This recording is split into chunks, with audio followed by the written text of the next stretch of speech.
Y empiezo a grabar. Ahí estamos grabando ya. Bueno, Dale. Gabriela, una cuestión que se da, lo vuelvo a poner en el candelero público de todo el gobierno, es sobre el tema del cambio climático. A ver, digamos, a ver, desde las redes sociales y demás, surge como una especie de pastafrola de lugar de negacionismo, en donde se mezclan terraplanistas, antivacunas y negacionismo del cambio climático. En algunos casos, que no está tan comprobado, los negacionistas más podríamos decir, menos heréticos, y después hay literalmente todo en redes sociales, cosa que es basura, pero que tiene una gran cantidad de vistas. Inclusive algunos que llegan a decir que el cambio climático es una de esas conspiraciones en donde hay judíos, masones, Illuminati y vaya a saber quién. ¿Por qué, digamos, después de todo lo que hay sobre el cambio climático, sigue habiendo eh, el oscurantismo sobre ese tema sigue siendo tan popular? ¿Qué es lo que está fallando en la divulgación sobre el cambio climático? Claro, y es una gran pregunta porque el tema, digo, el tema del cambio climático y ¿te acordás que en un principio le decíamos efecto invernadero, cuando empezó todo este tema del efecto de este efecto de concentrar la temperatura que el planeta no puede disipar y por qué cuando se empezaron a estudiar las causas.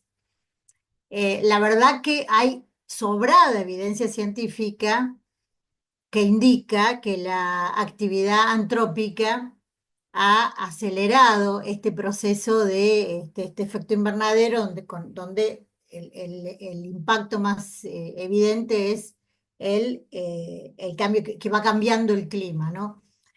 Digo sobradas evidencias científicas porque antes cuando se fue construyendo todo este andamiaje conceptual respecto a lo que estaba pasando con el ambiente, hubo que transitar y recopilar un montón de información y de datos que de eso se basa la ciencia, ¿no? De cómo recopila datos, información para poder realizar hipótesis y comprobaciones, etcétera, para poder dar una teoría, una explicación racional respecto a lo que está pasando.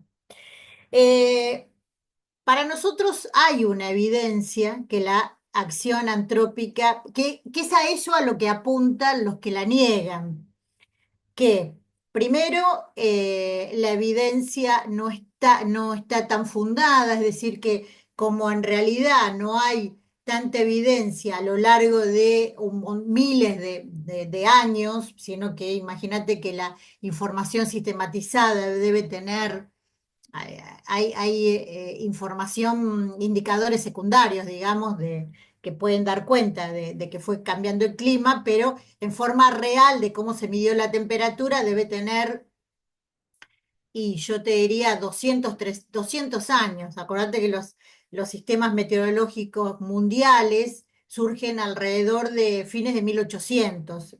De paso está decir que el Servicio Meteorológico Nacional, por ejemplo, es uno, creo que fue el tercero en el mundo que se creó acá en Argentina. Entonces, toda esa relación de la temperatura y la actividad antrópica se fue dando a lo largo de comparar toda esa información de cuándo empezó a darse y cómo se acelera ese proceso de acumular temperatura y que el calor no se disipe y con ello todos los impactos que el aumento de las sequías, etcétera, etcétera, y un montón de cambios climáticos de lo cual no soy especialista, pero bueno, que ya tenemos fundado. Ahora, ¿de qué es por qué se pone en duda? Me parece a mí, no mi opinión, es porque siempre hubo una corriente productivista en este planeta, digamos, industrialista, pero al extremo, que trata de dar cuenta de que esto es una causa o natural o geológica o cíclica y que en algún momento que ya pasó o que tiene otros orígenes y que sí, por enfocarnos en mitigar, ya ni siquiera es mitigar, ya ahora los científicos saben que ya no se puede mitigar el cambio climático, que ahora solo hay que hacer estrategias de adaptación, porque ya no hay vuelta atrás, ya se pasó a un nivel de temperatura, de aumento de temperatura en el planeta, que ya no se puede volver para atrás, entonces hay que hacer estrategias de adaptación. Y si eso condiciona el desarrollo económico, entonces es ahí donde tiene tantos ataques, ¿no? Del poder económico, del poder mundial, ya te digo, que está enfocado en la producción y que cree que el desarrollo económico y el desarrollo tecnológico y el desarrollo a lo que dé no tiene que ser limitado por absolutamente nadie, porque para mitigar en su momento o adaptarse al cambio climático, hay que hacer inversiones tremendas, hay que cambiar el modelo productivo, hay que cambiar el modelo de consumo, hay que tener otra conciencia planetaria, hay que trabajar sobre las relaciones humanas, que de eso se trata el desarrollo sostenible sustentable.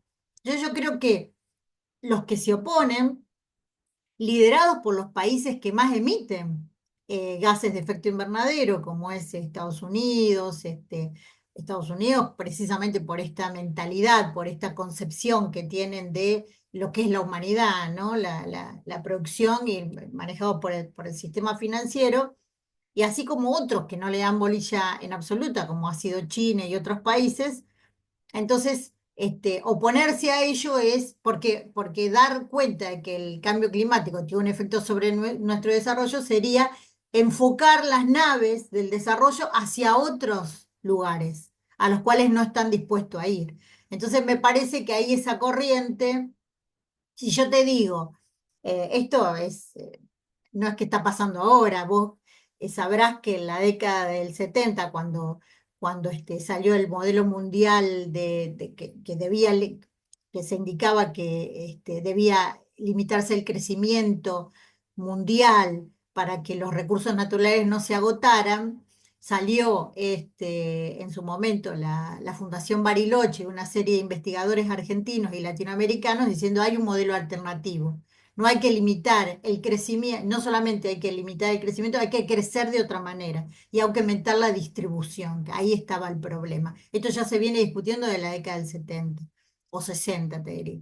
Entonces, me parece que los que hoy se... ¿Y esto qué pasa? Esta concepción que estaba resumida, que a lo mejor estaba medio encapsulada en un grupo de personas, medio outsider, que encontró eco en un montón de otras personas, sobre todo en las redes sociales, diciendo, no aceptamos el cambio climático porque eso va a cambiar el modelo de desarrollo y además porque no lo consideramos justificado científicamente, no hay ninguna validación y solamente es una premisa que traen quienes no quieren el desarrollo, por decirlo de alguna manera rápida, ¿no? Me parece que por ahí va la mano y es una batalla muy dura porque, como yo te dije, en un momento dado, cuando empezamos con el tema del cambio climático, había estrategias de mitigación y ahora ya esas estrategias no pueden ser llevadas adelante y hay que hacer adaptación, ¿no? A todos los efectos que va a traer. Digamos que la mitigación, a ver, los negacionistas del cambio climático se puede entender como la prolongación del lobby vinculado a la empresa extractivista, digamos relación A la causa-efecto. a un tipo de producción en particular, ¿no? A un modelo de explotación del planeta y de los recursos o de los componentes de este planeta de manera muy particular. Es decir, una manera de usar los recursos del planeta, consumirlos y distribuirlos de una manera muy particular, de como está haciendo hasta ahora en el modelo capitalista. Entonces, esto está de la mano conservar ese modelo está de la mano con que no haya ningún condicionante, ningún marco que tenga que acotar este modelo, ¿no? Todavía, imagínate, bueno, esto, te digo, llevado a a la cosa más concreta, si vos mirás hoy qué es lo que está limitando digo, en este país, que no haya más explotación minera en algunos territorios, es, por ejemplo, la ley de glaciares, ¿no? Entonces, la ley de glaciares responde a mantener un recurso como son los glaciares para, como bien, como patrimonio de todo el país, digamos, ¿no? Como un recurso que no puede ser explotado ni dañado ni intervenido, salvo que, bueno, que sea una discusión, eso lo dice el Congreso a través de una ley. Lo mismo poner en la ley de humedales respecto a las urbanizaciones. Entonces, esas leyes que están dadas para conservar nuestra biodiversidad, nuestra riqueza natural, por supuesto que limitan determinadas políticas o determinadas acciones productivas, productivistas, extraccionistas, etcétera. Eso, entonces ahí se empieza a generar una tensión entre qué modelo de producción y de desarrollo queremos, ¿no? Digamos que el tema del agronegocio es muy importante porque de los gases de efecto invernadero, tengo entendido por los libros de Klein o otros libros que se han hecho sobre divulgación sobre el cambio climático, el aumento artificial del ganado vacuno es lo que genera un aumento de la temperatura. O sea, digamos que la agricultura, el agronegocio, digamos, o el falta de cuidado de la tierra está directamente vinculado a al aumento de la temperatura. Tengo entendido que es tan artificial la cantidad de ganado que tenemos con la cantidad que tendría que haber de acuerdo a cómo vive esa especie, que genera un verdadero desfasaje climático, geográfico, etcétera. Entiendo que es por ahí, ¿es correcto? Bueno, ahí hay varias cuestiones respecto de qué manera estamos produciendo alimentos, ¿no? Por un lado, es verdad que el ganado vacuno lo que tiene es que el ganado vacuno genera es uno de las principales fuentes de generación de metano, que es uno de los gases de efecto invernadero. No probablemente yo eso no lo sé, no soy especialista en ese tema, pero esté relacionado con el tipo de alimentación, etcétera. De todos modos, el modelo de producción de monocultivo, por ejemplo, por ejemplo, nombrando la soja, es un modelo que consume muchísima energía, muchísimos combustibles fósiles, porque tenés maquinarias, tenés fertilizantes, tenés herbicidas, todo que se fabrican a partir de derivados de hidrocarburos, ¿no? Entonces, todo eso hace que todo el modelo prácticamente te diría que tiene muy baja sustentabilidad, por más que hay algunos indicios de no cambiar el modelo e implementar algo que se llaman buenas prácticas, tanto en la agricultura como en la ganadería, para mitigar, ya digo, para limitar un poco los efectos los impactos ambientales. Pero aún así lo que no se está discutiendo, lo que no se discute es el modelo en general, ¿no?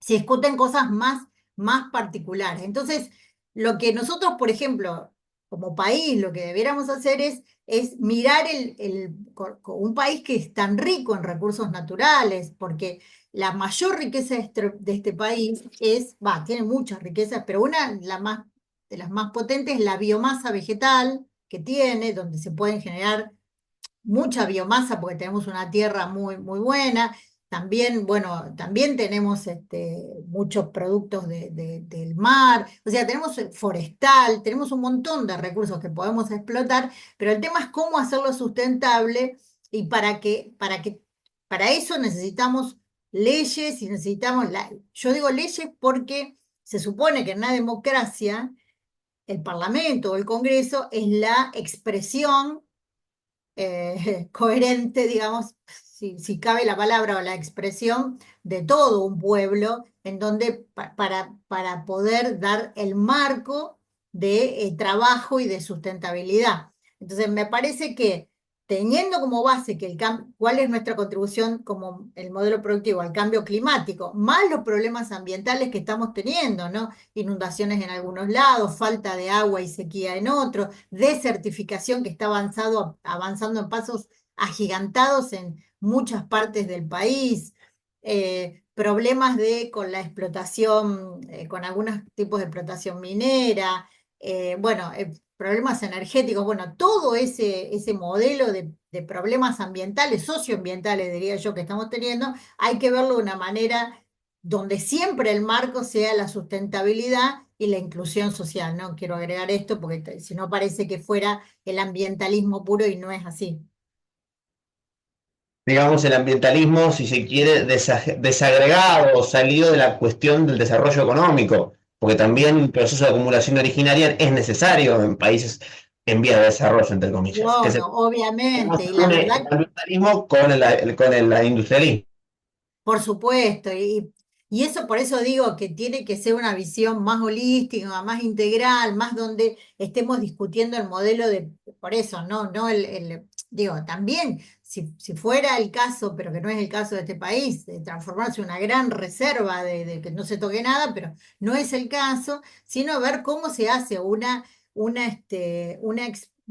manejo, si se quiere, de los recursos, tanto del suelo, del agua, del aire, por supuesto, para poder sostener la masa poblacional con inclusión, con desarrollo equitativo, el desarrollo económico, es decir, son muchas cuestiones y por eso es tan importante el rol de las políticas públicas, de los marcos legales y del involucramiento de la población, ¿no? Obviamente, y de la ciencia, obviamente. Digamos, el negacionismo, yo creo que el terraplanismo y el negacionismo del cambio climático están más unidos de lo que se piensa, porque, digamos, la cuestión acientífica, digamos, o mejor dicho, la pérdida de valor del conocimiento científico a las dos les ha dado más velo. Se puede decir que a partir de los últimos años, 5, 6, 8 años, el conocimiento científico ha perdido cierto mainstream, digamos, que el término perder la batalla cultural me parece demasiado, pero digo, como que ha retrocedido. Mira, yo el terraplanismo, la verdad que no lo quiero ni mencionar porque, viste, cuando algo no Es sabes una que no me estupidez total. parece.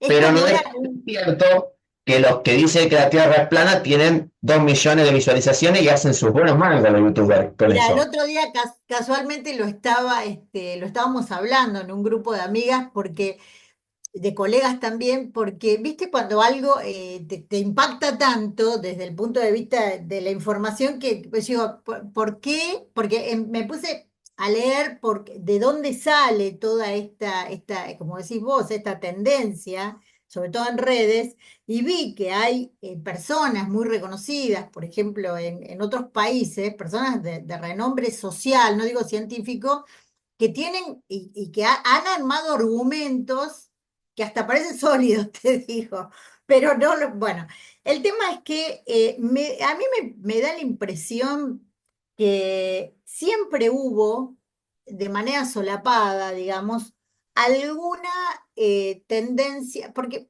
alguna tendencia al más que nada al anticientificismo y al antitecnología, te podría decir, como que son los malos de la película.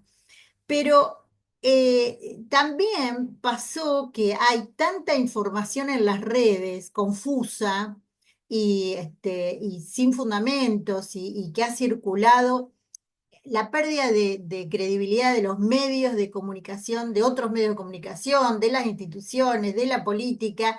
Y esto me parece que fue exacerbado también, no sé si es así, no tengo un estudio hecho, cuando fue la pandemia de COVID. El tema de la pandemia hizo que circulara muchísima información. Al principio fue información que se iba construyendo, entonces hasta parecía contradictoria, porque es verdad que no había un cuerpo de conocimiento sólido sobre el mismo agente patógeno que era el virus. No, no había. Entonces tuvo que ir, y parecía que había contradicciones, entonces algunas personas y algunos referentes, líderes, streamers, no sé qué, no sé qué, le decían, pero no ves que una vez dicen una cosa, después dicen otra, no saben nada. Entonces la gente empezó como a seguir a personas que dentro de su propia práctica creían que tenían que podían poner en cuestión cuestiones todo, y además hacer valer su práctica para ponerle, lo pongo en comillas, para curarse. Ahí se armó un matete, viste,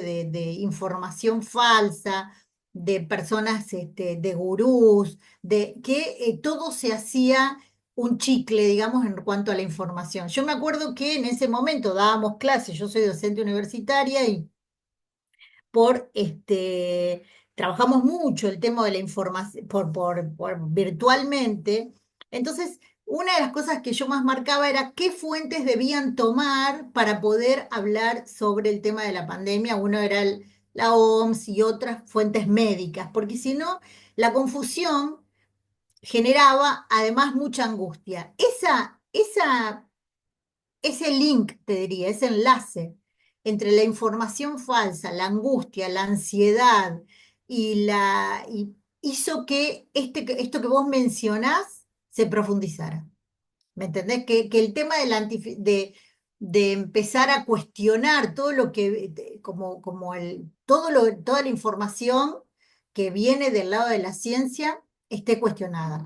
Ahora ya hemos llegado al punto tal que están desprestigiados, en este país estoy hablando, ¿no? En Argentina, los científicos, los docentes universitarios, entonces, y las mismas instituciones, las instituciones Una de ciencia y resolución, tecnología. una resolución, ¿Cómo?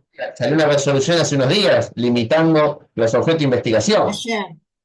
Antes de ayer, salió un decreto terrible, terrible, porque menciona que en aras de bueno, este objetivo que tiene el gobierno actual del equilibrio fiscal y el gasto público, se limitan un montón de programas que venían en marcha y que habían hecho que habían dado mucho impulso a muchas cuestiones, no solamente a laboratorios, a construir equipamiento, a capacidades científicas tecnológicas, sino a incentivar vocaciones científicas en los jóvenes, a hacer bueno, a los clubes de ciencia, a los museos, todo lo que podría el Estado impulsar para sumar más personas a estudiar ciencia, tecnología, ingenierías, está limitado por falta se le ha sacado todos los recursos, que ya vinimos de un año con tremendos recortes, tremendos recortes, se dejó de financiar los programas que tiene la agencia de I+D+I, la Agencia de Promoción Científica y Tecnológica, que funciona desde el año 96, y eso ha sido un golpe durísimo para la generación de conocimiento argentino. En este marco, se puede decir que también es un gobierno antiluminista, oscurantista, en el sentido, oscurantista en el sentido, son falta que reivindiquen la alquimia. Digo, estamos cerca de eso. ¿Qué se puede Mira, decir? es muy raro porque si uno va siguiendo los anuncios, es muy raro en este aspecto. Tienen una marcada vocación, por ejemplo, por algunos sectores tecnológicos, porque lo habrás visto en los anuncios sobre inteligencia artificial, sobre el apoyo a que se instalen en el país empresas de inteligencia artificial, el tema del plan, el nuevo, este plan nuclear que han lanzado para que se puedan desarrollar reactores modulares. Es decir, hay algunos sectores de la tecnología en donde están puestos, por lo menos en el discurso, ¿no?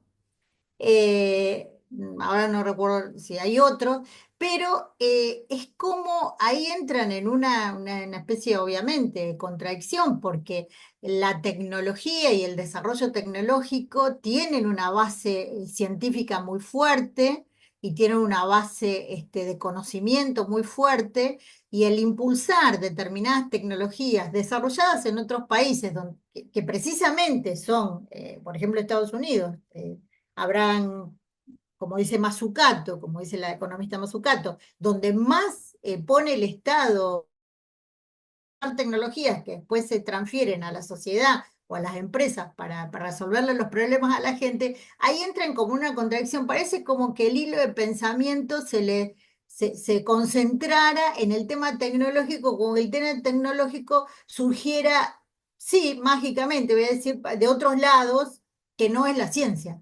¿Me entendés? Como que diciendo, Porque de dónde, si nosotros suponete que incluso la hipótesis fuera que vinieran empresas de inteligencia artificial o servidores o lo que sea a instalarse en la Patagonia porque está más, porque es frío, porque lo que sea, y se generara la necesidad de tener más energía disponible para esas empresas, etcétera, etcétera.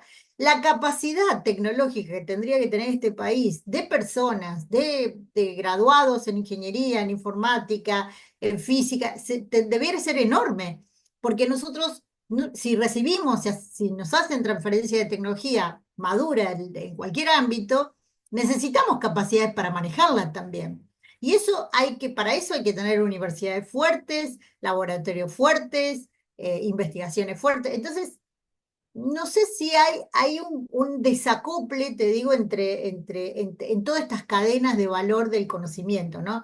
La formación universitaria o la formación en general, técnica, la ciencia y la tecnología, ¿viste? Entonces, ahí es donde a mí me entra, digo, yo lo leo y digo, qué desacople, digamos, ¿no?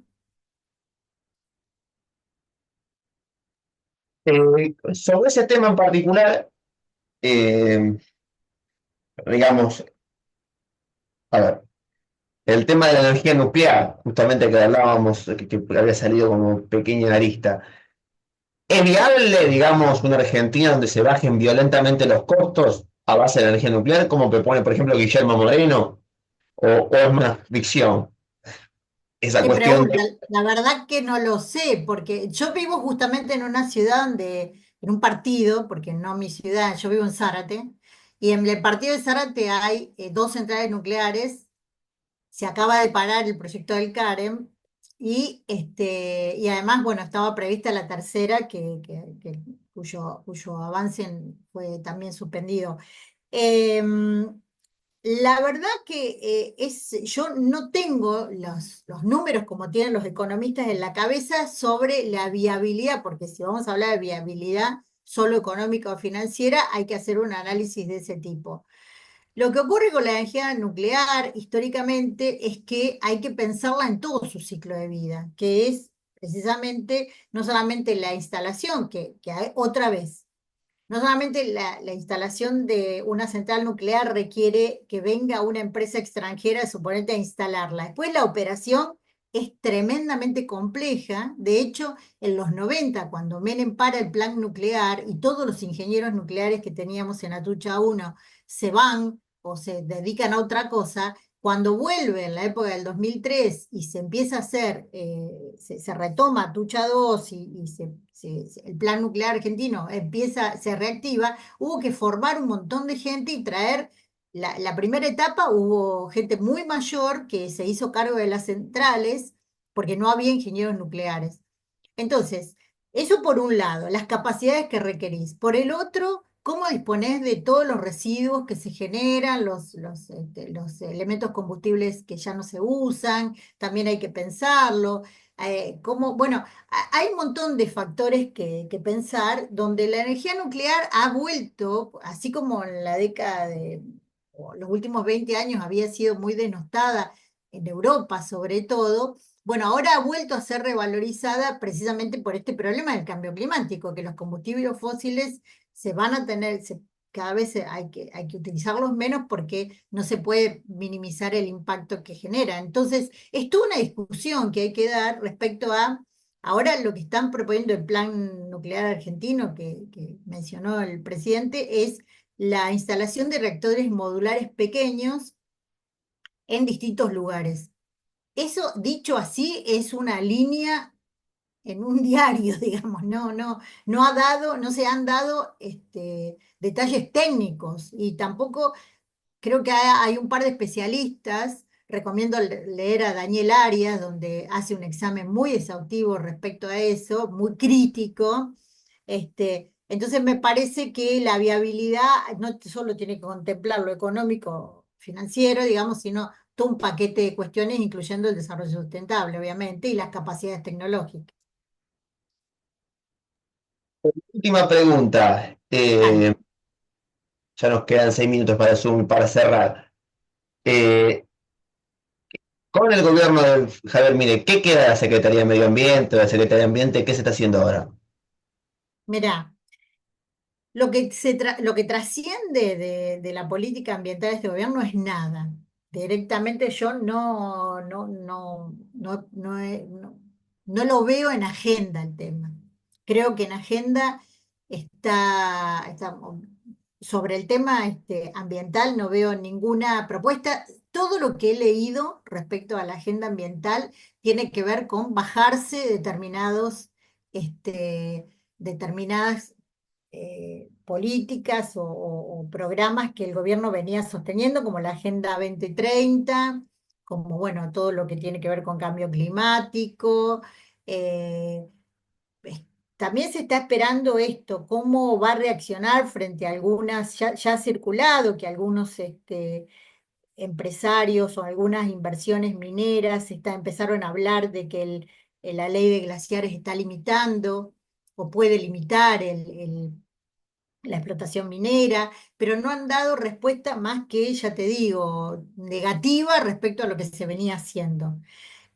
Acá tenemos, acá cerca está el Parque Nacional Ciervo de los Pantanos, ahí nombraron las autoridades, pero no se ve tampoco un movimiento muy grande respecto a qué es qué política se va a seguir respecto a la biodiversidad, por ejemplo, ¿no? En otro orden de cosas. Entonces, no, creo que obviamente se bajó de jerarquía, entonces no auguro buen pronóstico, digamos. Digamos que estamos mal. Sí. Estamos en una situación, digamos,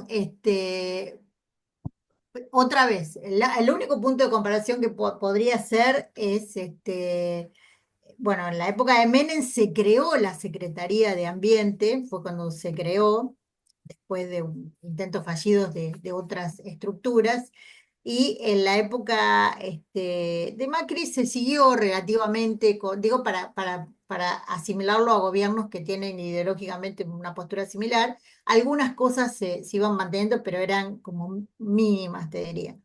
También sin capacidades, por más que había gente, muy buena gente adentro de Ambiente, porque la Secretaría de Ambiente, o en su momento el Ministerio de Ambiente, supo tener funcionarios muy buenos, directores, gente de planta de excelente formación. Entonces, todo eso había que aprovecharlo. Ahora me parece que, así como le pasa a los funcionarios y muchos, no funcionarios, pero personal al ex Ministerio de Ciencia y Tecnología, está todo parado, literalmente parado, ¿no? Entonces, me parece que no tenemos, en ese aspecto, no le veo un rumbo definido, ¿no? Estamos mal.